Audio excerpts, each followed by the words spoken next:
അസ്സലാമു അലൈക്കും വറഹ്മത്തുള്ളാഹി വബറകാതുഹു. അൽഹംദുലില്ലാ.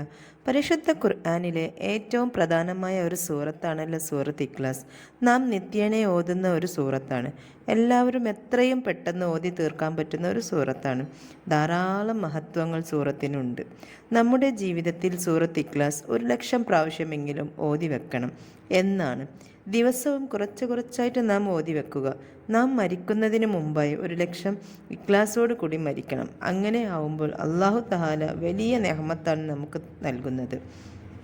ഒരു രോഗി കിടപ്പിലായി കിടക്കുമ്പോൾ ഇഖ്ലാസ് ഓതുകയും അതേസമയം മരിക്കുകയും ചെയ്താൽ അന്ത്യനാളിൽ മലക്കുകൾ ചുമന്നുകൊണ്ടായിരിക്കും അദ്ദേഹത്തെ സ്വർഗത്തിലേക്ക് പ്രവേശിപ്പിക്കുക. അതുകൊണ്ട് തന്നെ സൂറത്ത് ഇഖ്ലാസ് നാം നിത്യമായി ഓതുകയും അത് എണ്ണം വെച്ചുകൊണ്ട് 1,00,000 പ്രാവശ്യം ആക്കാൻ ശ്രമിക്കുകയും ചെയ്യണം. എന്ത് ചെറിയ രോഗം വന്നാലും ആ രോഗത്തിലൊക്കെ സൂറത്തുൽ ഇഖ്ലാസ് ഓതാൻ ശ്രദ്ധിക്കുക. അല്ലാഹു സുബ്ഹാനഹു തആല നമുക്ക് സമാധാനം നൽകുമാറാവട്ടെ. നമ്മുടെ രോഗങ്ങൾക്കൊക്കെ അല്ലാഹു തആല ശിഫ നൽകുമാറാവട്ടെ.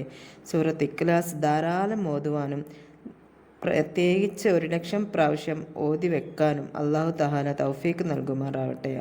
ഉപകാരപ്രദമായ ഇത്തരം അറിവുകൾ മറ്റുള്ളവരിലേക്ക് എത്തിക്കുക.